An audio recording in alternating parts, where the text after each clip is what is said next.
Hello, my name is Stephen Gainey, and I'm the proud superintendent of the Randolph County School System.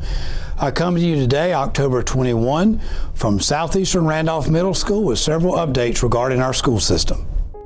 The first item that I'd like to discuss today involves an upcoming change for our students in kindergarten through grade 5, as well as our pre-K students. At the start of the year, these students were like all the other students in the school system. They were either on an A-day or B-day schedule, meaning they came 2 days a week for face-to-face instruction and had 3 days of remote instruction, or they could have chosen to be on 100% remote instruction. On September 17, our governor announced that students at the elementary level could now start coming back to school 5 days a week. That led to September 21 at the board meeting, where our Board of Education decided to bring our students in grades K through 5 and our pre-K students back 5 days a week. However, in the weeks after that decision on September 21, the number of COVID-19 cases began to increase in Randolph County, and our board wanted to revisit that decision from September 21. And this action by the board led to a new decision on the board meeting that just occurred on October 19. The new decision now is that students in grades kindergarten through grade 5, as well as our pre-K students, starting on October 26, will come back for 4 days a week for face-to-face instruction on Monday, Tuesday, Thursday, and Friday, and Wednesday will be a remote instruction day. And like up to this point in the school year, if a parent wants to keep their child that may be in grade kindergarten through grade 5 or a pre-K student on 100% remote instruction, he or she can do that. But starting on October 26, our students in grades kindergarten through grade 5 and our pre-K students will have the option of returning to school for 4 days a week on Monday, Tuesday, Thursday, Friday, and Wednesday will be a remote instruction day. And so we're looking forward to that change and looking forward to having more students on our elementary school campuses starting on October 26. The next item that I'd like to talk about today is middle school athletics. First of all, I want to say a big thank you to our Board of Education for their work as we've continued to present different proposals to them as to what to do with middle school athletics in light of this COVID-19 pandemic.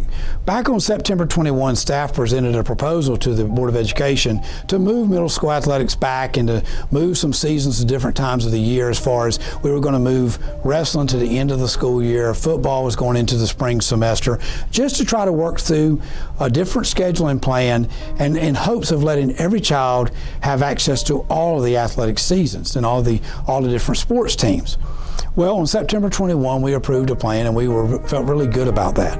But after the September 21 Board of Education meeting, the number of COVID-19 cases in Randolph County began to increase and have continued to increase. So we became concerned about starting athletics too soon and maybe having the cases and the situation interfere with certain athletic team schedules. So at the Board of Education meeting on October 19, staff presented a revised schedule, and this revised schedule has now moved all of the athletic teams, all the sports seasons, to after our winter break, with the exception of cheerleading. We will let cheerleading start on December 7, and they will have tryouts then, and they will start practicing, because once we come back from winter break, we will start up with middle school basketball, and all the other athletic teams will start their seasons throughout the time after winter break. So just wanted to make everybody aware of this.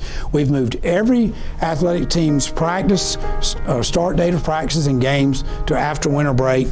We are going to let cheerleaders start, and so they can have tryouts at each school at the middle school level and start some practices before winter break. But all of the athletic teams will really get into full force in terms of their practices and game seasons, other than cheerleading, right after the winter break. The next item that I'd like to discuss today involves some staff changes with the leadership of the school system. I just want to congratulate several staff members. Begin with, I want to congratulate Larry Chilton. He was named the other night to be Executive Director of Facilities and Maintenance and Transportation. Edwina Ashworth was named Executive Director of Administrative Services for Students and Driver's Education, and Dale Brinkley was named to be the Executive Director for Operations. And I just want to congratulate all three of those individuals. They are longtime employees with our school system. I'm very proud of the work they've done in past years, and looking forward to watching the great work done by them as leaders in our school system as we move forward. So just want everybody to be aware of those three staff changes. In closing, I'd like to say a big thank you to our students, our staff members, and our parents for your great efforts during the 2020-2021 school year.